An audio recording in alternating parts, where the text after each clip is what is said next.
오늘은 출애굽기 20장 18절로 22절의 말씀을 본문으로 번개와 나팔 소리와 산의 연기라는 제목으로 함께 은혜 나누고자 합니다.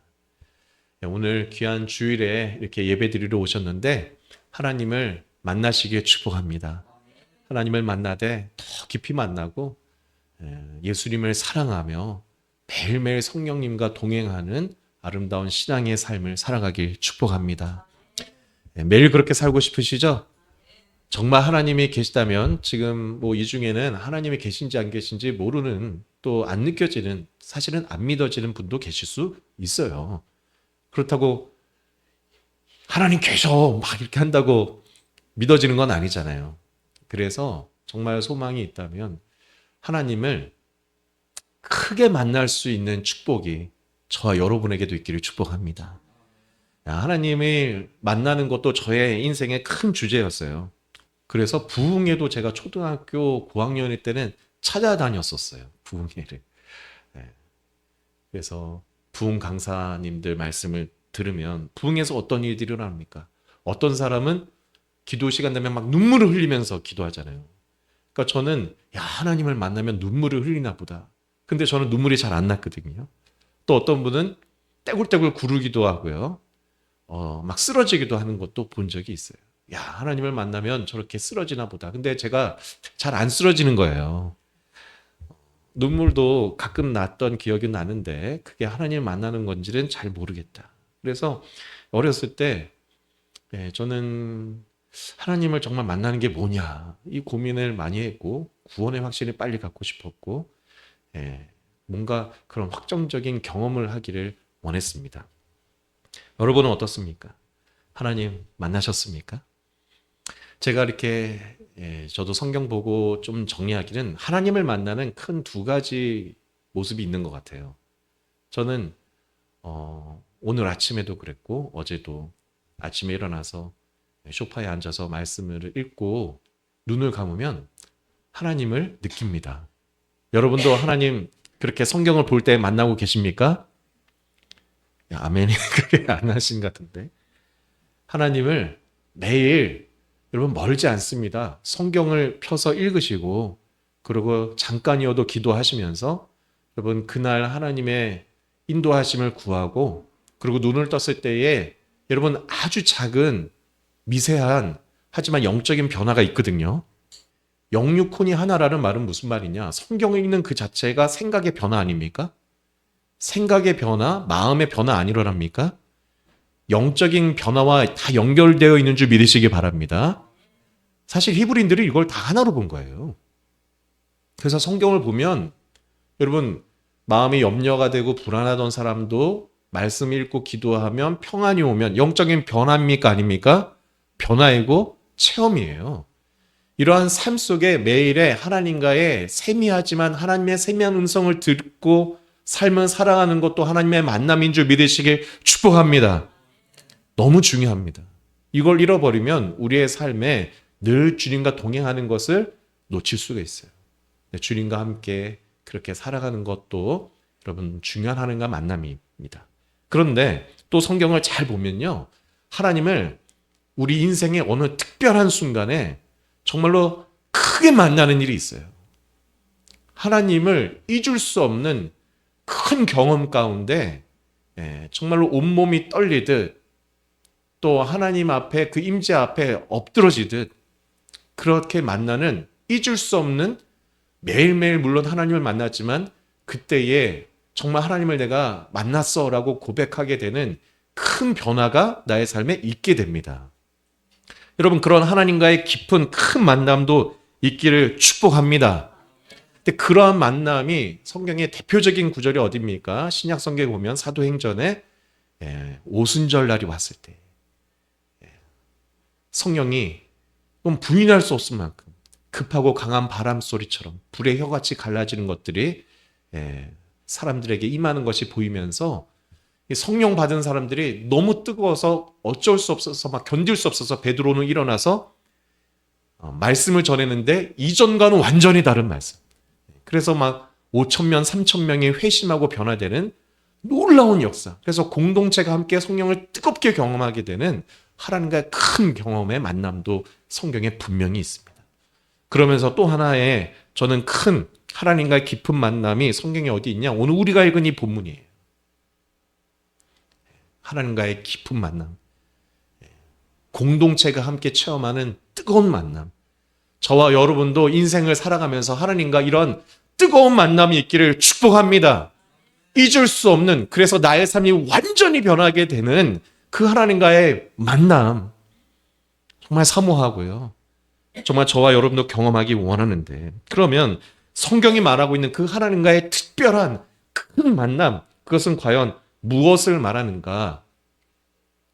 여러분, 그것은 하나님 앞에서 두려움과 떨림으로 십계명의 정신을 지키는 삶의 시작을 말하는 거예요. 여러분, 하나님을 뜨겁게 만나서 이제 내 마음과 생각이 완전히 변화되어서 하나님 만나서 이제 뭐 하라고요? 십계명의 정신을 지켜가기를 축복합니다. 여러분, 오늘 본문 다시 18절을 보십시오. 무 백성이 우레와 번개와 나팔 소리와 산의 연기를 본지라 그들이 볼 때에 떨며 멀리 서서. 저기에 하나님이 백성들 앞에 나타나신 거예요. 시내산에. 백성들은 그 시내산 아래에 있고 모세는 그 중턱에 있는데, 거기서 십계명의 말씀이 주어진 이후에 지금 이 18절은 17절까지 십계명이 선포된 이후예요. 십계명이 선포된 이후에 다시 한번 그 시내산에 뭐가 나타났다는 겁니까? 우레가 나타난 거예요. 우레가 뭡니까? 하늘이 번쩍합니다. 번개잖아요. 그러고 나서 조금 있으니까 꽝 하고 치는 거예요. 자, 이런 게 우레와 번개 아닙니까? 21세기를 살아가는 40대 후반에 저도 그거를 보고 이야, 무섭기도 하고요. 그런 거예요. 그런데 지금 시내산에 그런 우레와 번개가 팡 친 거예요. 얼마나 무섭겠습니까? 그런데 너무나도 놀랍게도 나팔 소리 같은 것도 들리고요. 거기에 연기가 막 올라왔다는 거예요. 연기가. 그러니 그 아래에 있는 백성들이 떨면서 바라보았다. 하나님을 지금 이거는 그러니까 이스라엘 민족들이 한 명이 아닙니다. 모세만이 아닙니다. 온 이스라엘 장로들과 백성들이 다 그 시내산 아래에서 하나님의 임재를 보고 있는 거예요. 근데 그 하나님 임재가 강력합니까? 강력하지 않습니까? 엄청나게 강력하게. 그래서 그 하나님 임재가 이걸 인간의 아마 표현으로 어떻게 표현할 줄을 몰라서 우레와 번개 소리 같다. 또 나팔 소리가 들리는 것 같았다. 산에 연기가 가득한 것 같다라고 표현을 해놨는데, 정말로 그런 하나님의 잊을 수 없는 강력한 임재가 나타나고 그것을 모두 함께 경험했다는 것입니다. 근데 그 하나님의 나타나심과 그 임재를 경험한 사람들의 반응이 19절에 나타나 있어요. 뭐라고 되어 있습니까? 우리 같이 읽어볼까요? 시작. 모세에게 이르되 당신이 우리에게 말하소서. 우리가 들으리이다. 하나님이 우리에게 말씀하지 말게 하소서. 우리가 죽을까 하나이다.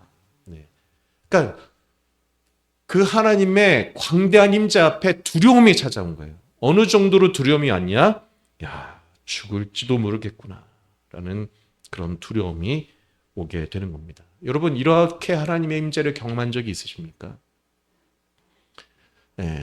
정말 이러한 하나님의 크신 임재를 경험하고 느낄 수 있는 저와 여러분이 될 수 있길 축복합니다.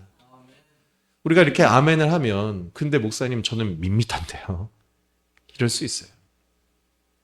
자, 그러면 누구에게 하나님은 이러한 크신 하나님으로 느껴지고 임재하실까요? 이 이스라엘 백성들의 그 상황을 보세요. 이 이스라엘 백성들이 왜 이 하나님을 크게 잊을 수 없는 강렬한 체험 가운데 만날 수밖에 없는 것일까요? 낳을 때부터 자신은 애굽의 바로의 종으로서 그냥 존중받고 사랑받는 고대시대의 일반적인 종도 아니고, 이거는 억압과 탄압을 받는 종이었어요. 그것을 뭐 며칠이나 한 달이 아니라 자신이 태어난 새부터 계속해서 지금까지 그렇게 살아왔고, 자신의 조상들도 400년 동안 그렇게 살아왔다. 여러분, 근데 놀랍게도 그러한 종살이 가운데 하나님이 구원하신 줄 믿으시길 축복합니다. 이것은 큰 일입니까? 아닙니까? 엄청난 큰일인 거예요. 그 400년 종살이의 부르짖음과 그 눈물과 여러분 하나님을 향한 탄식의 기도가 있었겠습니까? 없었겠습니까? 예, 그 사무치는 기도가 있는 겁니다. 그 기도를 하나님께서 들으시고 여러분 하나님의 사람을 준비시켰어요. 모세입니다. 모세가 젊은 나이에 그것을 해보려 했지만 되지 않는 것을 경험하고 미디안 광야에 가서 다시 기도하고 하나님 앞에 방법을 찾고 80이 되어서 돌아와서 하나님은 그 모세를 통해서 10가지 기적을 일으키지 않습니까? 여러분 하나님의 기적을 경험하고 체험하기를 축복합니다. 이것도 누가 경험한다고요? 여러분 종살이의 절박한 상황에 있는 사람들이 보는 거예요. 사실은 그 하나님의 10가지 기적은 애굽 온 땅에 주시는 기적이었습니다. 근데 누구에게는 재앙이 됐을까요? 바로와 애굽 사람들, 즉 하나님을 인정하지 않는 자들에게 재앙이 되는 거예요. 모세의 말을 하나님의 말처럼 듣고 순종했으면 그런 재앙이 10가지가 일어날 필요도 없는 거죠. 공의와 정의가 실현되도록 그들을 보내주면 되니까. 그런데 그 하나님의 말씀을 받아들이지 않는 자들에게는 재앙이 되는 반면에 여러분 400년의 그 종살이를 하면서 그 시련과 어려움, 그러나 하나님을 믿는 그 믿음이 준비된 자들에게는 여러분 한 번, 두 번도 아니고 10번의 하나님의 살아계심을 본 거예요. 여러분 하나님이 믿어지겠습니까? 안 믿어지겠습니까? 믿어지는 거예요. 그리고 놀랍게도 그 고대 시대의 최고의 문명을 자랑하던 바로의 소나기, 그 군대의 강압을 하나님의 능력으로 벗어나게 되고 유월절을 경험하잖아요.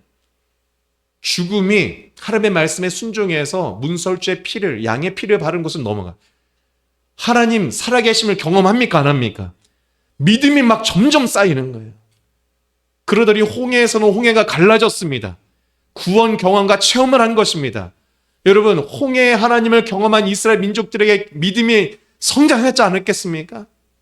그리고 광야길을 걸어서 3개월이 걸려 지금 시내산에 왔으니 여러분 그러한 하나님 경험과 체험을 하고 시내산에 섰을 때에 여러분 이들 마음의 중심은 어떠했는지를 생각해 보는 거예요. 그래서 한마디로 말을 한다면 하나님을 크게 만나시고 싶으십니까?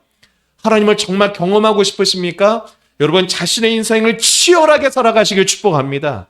내 인생 속에서 정말 하나님이 살아계심을 여러분 말씀에 순종하면서 인생을 경험해 보길 축복합니다. 그러한 삶들이 쌓이고 쌓였을 때에 여러분 지금 시내산에서의 장면은요, 홍해를 가르고 출애굽을 한 지 3개월째 되는 날이에요. 그리고 시내산에 도착해서 3일째 되는 날입니다. 마음을 정결케 하고 하나님을 만나 말씀을 받을 준비를 하고 그랬을 때에 오늘 우레와 번개와 나팔 소리와 연기 가운데 하나님이 임재하셔서 여러분 만나 주셨다는 겁니다. 저는 교육적인 차원에서 우리 주일학교 아이들이 막 어렸을 때부터 이렇게 하나님 만나기는 어려울 수 있겠다고 생각이 돼요. 왜냐하면 그 인생에 아직 간절함이 없지 않겠습니까? 근데 우리 어른들 인생을 살아오시면 인생을 가만히 돌이켜 보십시오. 성경은 내 인생의 축소판이기도 하고 한 민족과 나라와 역사의 모든 이야기가 담겨 있습니다. 그렇게 볼 때에 나의 지난 인생 속에 400년 종살이가 있습니까? 없습니까? 있죠. 그때는 아마 이스라엘 백성들, 저도 성경에 가장 오래된 주제이기도 했는데 이 400년 기간에 태어나서 살다 죽은 자들은 어떠한 마음으로 살았을까? 이들에게도 하나님의 은혜가 있었을까? 이게 고민이었어요. 근데 저는 하나님의 돌보심이 분명히 있었다고 깨닫게 되었습니다. 지난번 말씀에 한번 나눈 적이 있는 걸로 기억나는데 그럼에도 불구하고 400년 종살이라는 것은 너무나도 힘든 시간이었겠죠. 우리 개인의 인생, 또 우리 교회의 공동체의 모습에서도 저는 같은 원리는 움직이고 있다고 생각됩니다. 그런데 돌이켜 보십시오. 나의 인생에 그런 이스라엘 백성들의 400년 종살이와 같은 어려운 시간, 시련의 시간, 이게 왜 있는지 모르죠? 그런데 오늘 말씀 속에서 기억하길 바랍니다. 나는 이유를 몰랐지만 그 400년의 시간도 사실은 하나님의 계획 가운데 있는 준비의 시간인 줄 믿으시길 바랍니다. 그리고 그러한 시간이 있는 만큼 오늘 본문은 뭘 얘기하고 있는 겁니까? 그래서 이스라엘 민족이 여러분 하나님을 시내산에서 크게 만나고 있는 거예요. 자, 저와 여러분도 마찬가지입니다. 내 인생에 지난 시간 여러분 큰 시련과 고난이 있었고, 그러나 그 가운데도 하나님을 붙들고 내가 나의 인생을 치열하게 살았다. 그렇다면 여러분 하나님을 크게 만나게 될 기회가 있는 줄 믿으시길 축복합니다. 왜 이스라엘 민족은 400년 종살이와 그 고난을 겪어야 됐느냐? 오늘 출애굽기 20장에 그 이유가 나오는 겁니다. 왜냐?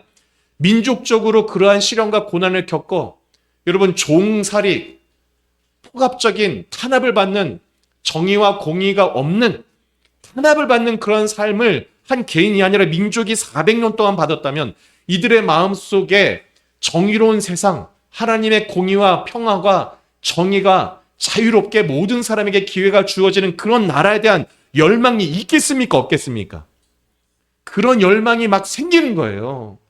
나는 그러한 그런 어려움을 당했지만 그러한 세상을 만들고 싶다라는 열망, 여러분 그런 민족적인 준비를 이스라엘 민족들이, 아브라함 후손들이 한 것입니다.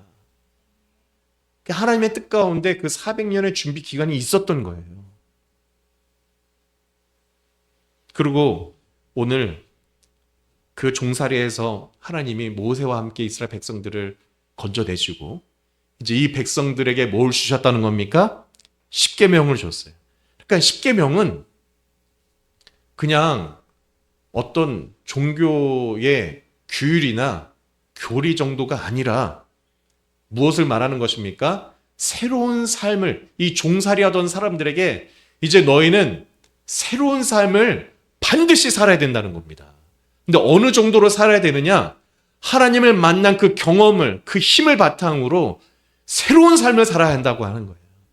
여러분 이 십계명을 그냥 성경에 있는 어떤 좋은 이야기, 교훈, 그래서 지켜도 되고 안 지켜도 되는 그 정도 수준이 아니라 오늘 우레와 번개와 나팔소리와 연기 가운데 하나님의 임재 가운데 하나님을 크게 만나서 반드시 지켜야 되는 하나님의 말씀으로 지키길 축복합니다. 그래서 백성들이 얘기하잖아요. 두려움 가운데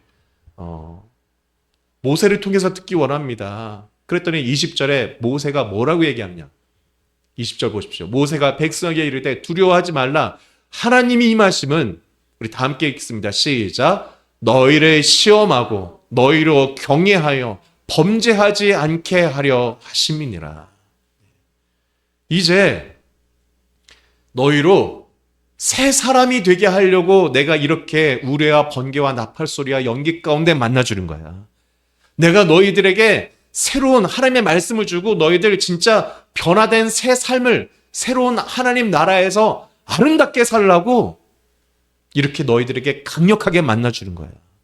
그러니까 여러분 하나님을 뜨겁게 만나보고 싶다면 무슨 마음이 있어야 된다고요? 새롭게 변화되어서 새 삶을 살고자 하는 강렬한 열망이 있으면 그렇게 하나님 크게 만나는 거예요. 출애굽기 19장을 여러분 기억해 보십시오. 오늘 20장 18절에 하나님이 이렇게 우레와 번개 가운데 나타나셨는데 19장 16절, 17절, 18절에도 똑같은 말씀이 나와요. 우리 한번 볼까요? 출애굽기 19장 16절에 보면 19장 16절에 셋째 날 아침, 시내산에 도착한 셋째 날 아침입니다. 아침인데 우레와 번개가 쳤다는 거예요. 빽빽한 구름이 산 위에 있고 나팔소리가 매우 크게 들리니 진중에 있는 모든 백성이 다 떨더라. 모세가 하나님을 맞으려고 백성을 거느리고 진에서 나오매 그들이 산기슭에 서 있는데, 우리 18절 다 같이 있습니다. 시내산에 연기가 자욱하니 여호와께서 불 가운데서 거기 강림하심이라. 그 연기가 옹기 가마 연기같이 떠오르고 온 산이 크게 진동하며. 자, 이러한 하나님의 강력한 임재 가운데에 출애굽기 20장에 뭐가 주어졌다고요? 십계명의 말씀이 주어지는. 그러니까 십계명의 말씀은 하나님을 믿고 하나님을 경험한 사람은 안 지키면 될까 안 될까요? 절대 안 된다는 겁니다.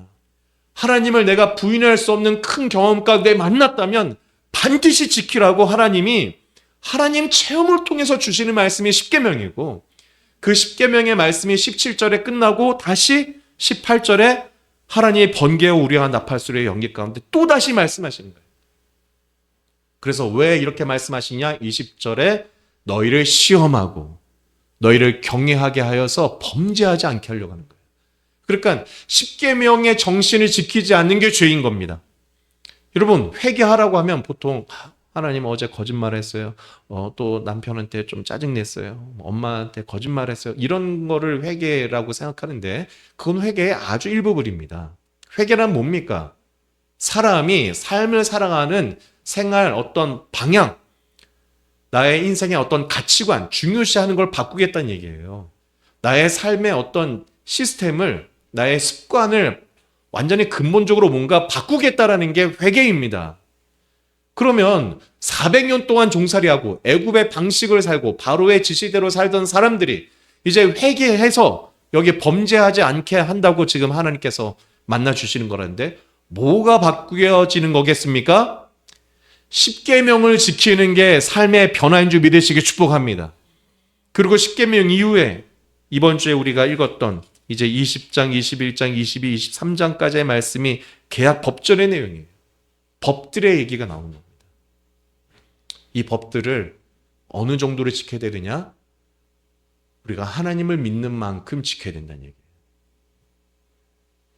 그래서 여러분, 하나님을 크게 뜨겁게 만나기 원하시는 분들, 이전의 나의 삶, 죄에 노예되었던 삶, 시련과 어려움이 있던 삶의 이유를 발견하시고 이제는 내가 새 삶을 살아야 될 텐데 어떻게 새 삶을 살겠느냐? 이제 하나님의 말씀의 가르침에 살아야겠다. 여러분, 이 마음을 갖는 게요, 사실은 인생을 잘못 살아보고 후회가 있고 어려움 있는 사람은요, 진짜 이런 십계명과 하나님의 말씀이 번개처럼 들려요. 우레처럼 들리고 이것을 선포해주는 교회가 신의 산처럼 느껴져요. 여러분, 그렇게 하나님을 크게 만나시는 저와 여러분들이 되시길 축복합니다. 자, 그럼 한 걸음 더 나아가서 이런 하나님을 두렵고 떨림으로 크게 만나야 되는 더 큰 이유는 무엇이냐? 정의와 공의가 지켜지는 하나님 나라 확장의 사명으로 지금 하나님이 이렇게 크게 만나 주시는 거예요. 하나님은 왜 이스라엘 민족과 여호와 신앙을 믿는 자들을 택해서 이런 신의 산에서 하나님의 말씀을 왜 주시는가? 그거는 너희들이 종살이를 했으니 너희들 보고 뭐 하라는 겁니까? 이제 이 땅에 있는 종살이 하는 것처럼 어려움 당하는 사람들을 어떻게 해주라는 얘기입니까? 행복하게 해주라는 거예요. 그 첫 번째 사역지가 어디라는 겁니까? 가나안 땅이라는 겁니다. 가나안 땅에 가서 너희가 애굽에서 400년 동안 억압을 당하고 힘들게 살았는데 이제 가나안 땅에 들어가거든. 너희는 애굽 사람들이나 다른 그 민족에, 그리고 가나안 땅에 이미 그렇게 살고 있는 사람들처럼 너희들이 살지 말고 어떻게 살라는 겁니까? 십계명을 내가 너에게 줄 텐데, 그리고 십계명 이후에 내가 놀라운 이 계약 법을, 하나님의 말씀의 법을 알려줄 텐데 이곳으로 너희가 그곳에 있는 사람들을 자유하게 해주어라. 그곳에 너희가 새로운 거룩한 나라를 만들어 봐라. 그것을 오늘날 학자들이 하나님 나라라고 하는 거예요. 여러분, 이 원리는 지금도 똑같을까 안 똑같을까요? 우리가 교회를 다니는 이유가 이것인 줄 믿으시길 축복합니다. 교회를 다니면 여러분 많은 고민과 문제들이 있지만 여러분, 하나님 앞에 점점 내 문제만 해결되는 것이 아니라 문제를 사실은 해결해 주는 사람으로 내가 변화되어야 되는 거예요. 내가 복을 받으려고만 기도하는 것이 아니라 교회를 다니면 점점 어떤 사람이 되어야 하는 겁니까? 복을 줄 수 있는 사람이 되어야 하는 겁니다. 그거를 사명이라고 하는 거예요. 사명. 그래서 십계명이 선포될 때에 출애굽기 20장 하나님이 자신을 소개할 때 뭐라고 소개합니까? 20장 2절 우리 같이 읽습니다. 2절 시작. 나는 너를 애굽 땅 종되었던 집에서 인도하여 낸 내 하나님 여호와니라. 그러니까 구약의 하나님은 어떤 하나님이라고요? 종이었던 이스라엘 민족을 구원하시는 하나님. 그들을 자유하게 해주시는 하나님이라는 겁니다. 그 말은 하나님이 이런 분이라면 그 하나님을 믿는 저와 여러분은 어떤 사람이 되어야 되겠습니까? 우리도 공의와 자유를 주는 사람이 되어야 됩니다. 여러분, 하나님은 이스라엘 민족들에게요, 만나와 메추라기를 주셨고, 밤에는 불기둥, 구름기둥 인도하시는 특별한 은혜를 주시고, 가나안 땅에 땅을 주셨어요. 가나안에. 그리고 제사장 나라라고 하셨습니다. 그걸 왜 주셨을까요? 왜 땅을 주셨을까요? 사명 때문에 주신 거예요. 오늘 이 말씀을 듣는 저와 여러분은 사명을 발견하게 축복합니다. 그래서 좀 말씀을 보겠습니다. 주중에 우리가 읽은 말씀을 보면 21절에 보세요. 21장, 출애굽기 21장에 보면 이제 종에 관한 법이 나옵니다. 이게 이해가 안 되는 분도 있어요. 종을 해방시키는 하나님이라고 했는데 왜 종에 관한 법을 하시나? 이게 고대 애굽의 종과 하나님이 말씀하는 종은 다른 겁니다. 이스라엘 민족이 가나안 땅 가서도 종 제도는 있었어요. 왜냐? 그때에 땅을 모두 분배해 주어도 사람이 살다 보면 뒤처지는 사람이 있습니까? 없습니까? 있거든요. 근데 그들도 살아갈 수 있도록 하나님이 그러면 너가 분배받은 땅도 잃어버리고 경제적으로 스스로 살 수 없는 상황이 되었어? 그러면 가서 그 주인의 일을 해주는 일을 해. 그 6년 동안 하면 너의 빚을 탕감해주고 거기에 충분히 생활할 수 있는 것까지 줄게. 이거는 모든 사람을 살리는 법이에요. 표현이 종이라고 되어 있지 사실은 그런 애굽의 종과는 다른 개념입니다. 근데 그럼에도 불구하고 여러 가지 갈등 상황이 있을 수 있으니까 그것을 법으로 명확하게 해놨어요. 여러분, 법이 없이 주인이 마음대로 불이익을 주는 게 낫습니까? 아니면은 약자를 보호하기 위해서 법이 있는 게 낫습니까? 있는 게 나은 거예요. 그게 21장에 나타나 있는 것인데 여러 가지 제가 다 구체적으로 얘기할 수는 없지만 맨 마지막 부분에 보면은 23절에 보십시오. 그러나 다른 해가 있으면 갚되 생명은 생명으로 눈은 눈으로 이는 이로 손은 손으로 발은 발로 된 것은 된 것으로 상한 것은 상함으로 때린 것은 때림으로 갚을지니라. 이런 말씀이 있어요. 이게 동해 보복법입니다. 여러분, 오늘날 여러 가지 문제가 생기면은 우리가 법원에 가가지고 뭐 상해를 입었을 때 결국은 다 돈으로 오늘날은 보상을 하잖아요. 심한 경우에 치사에 문제가 있으면 이제 형사처벌로 운전자가 뭐 감옥에 가기도 하지만, 근데 고대와 비교를 해봤을 때 눈은 눈, 이에는 이라는 원칙과 오늘날 법원에서 판결해서 거기에 따라야 하는 것 중에 뭐가 더 공정한 것 같습니까? 이거는 쉽게 판단하기 도 어려워요.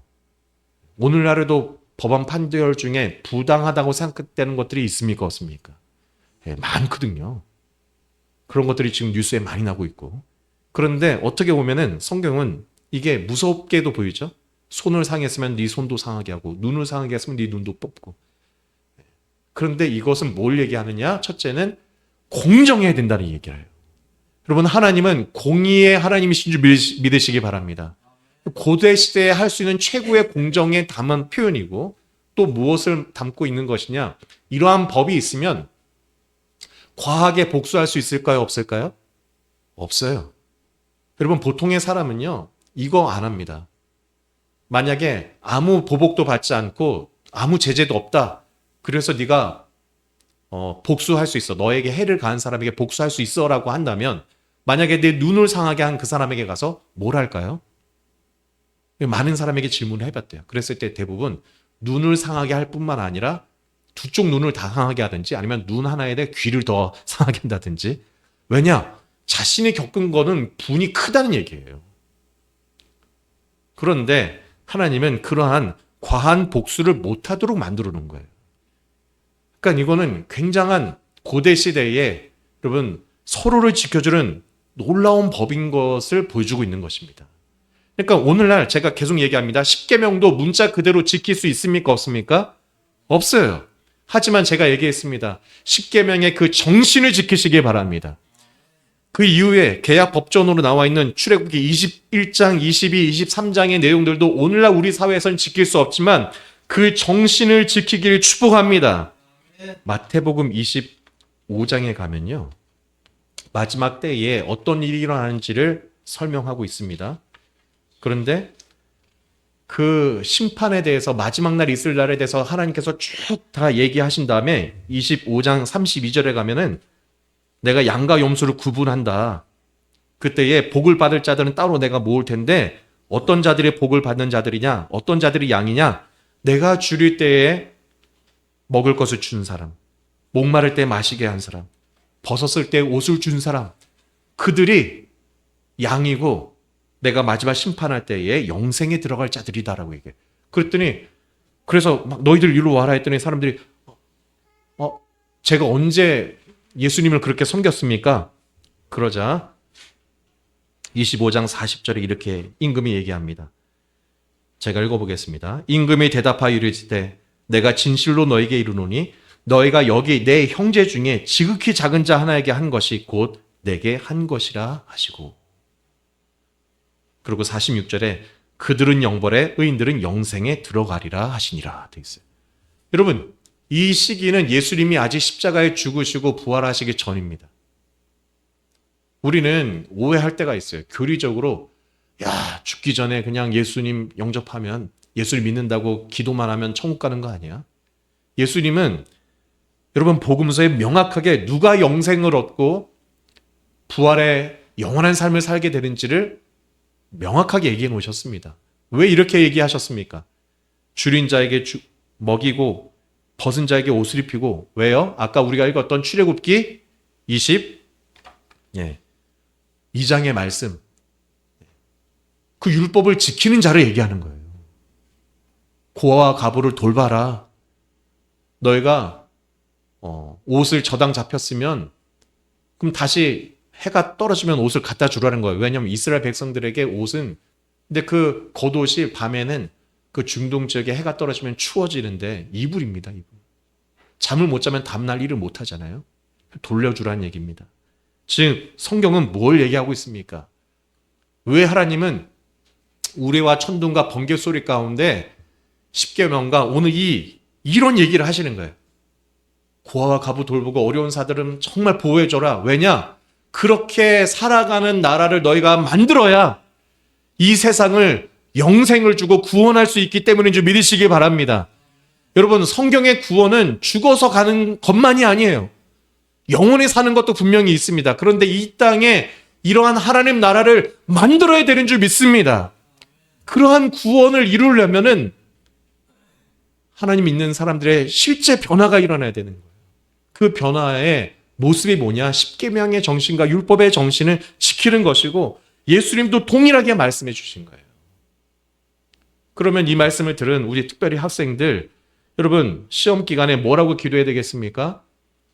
예수님 저 그냥 시험 잘 보게 해주세요 라고 거기서 멈추지 마시고, 하나님 제가 이러한 세상을 만들기 위해서 영향력 있는 사람으로 세워지고 일을 할 수 있는 사람이 되기 원하오니 저에게 머리를 주시고 저에게 일할 수 있는 아버지 지혜를 달라고 기도하며 공부하시길 축복합니다. 우리 성도님들은 여러분 수도관에 관이 연결되어 이제 물이 흐르잖아요. 복을 구하며 기도하시길 바랍니다. 그런데 내가 그냥 복을 받아 누리는 것으로 끝나는 것이 아니라 복을 전달해 주는 관이 되기를 기도하세요. 그래서 복이 한 번 오고 끝나는 것이 아니라 계속 하나님으로부터 그 물이, 그 복이 나에게 와야 돼. 왜냐? 내가 그 복을 전해주는 관이기 때문에.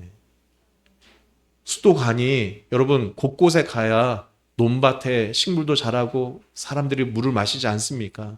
하나님, 내가 잘 되고 복을 받기 원하는 이유는 하나님이 원하시는 그러한 하나님 나라를 만드는 복을 주는 사람이 되기 원하오니. 여러분, 근데 그러한 기도와 마음이 다 어디서 나온다고요? 십계명의 말씀과 오늘 이 계약법전에서 나온다는 얘기예요. 이제 다음 주부터는 성막에 관한 말씀으로 들어갑니다. 여러분, 십계명과 율법에 관한 이 말씀을 다시 읽으시면서 이 말씀을 지키려고 애쓰고 나의 삶을 해석하고 나아갈 때 하나님을 크게 만나는 저와 여러분이 되시길 주님의 이름으로 축복합니다. 우리 함께 찬양하겠습니다. 전능하신 나의 주 하나님은, 우리 함께 찬양하고 기도하겠습니다.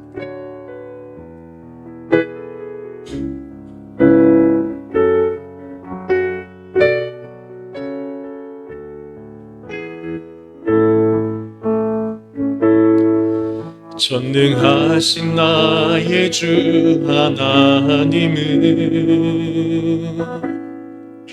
능치 못하실 일 전혀 없네. 우리의 모든 간구도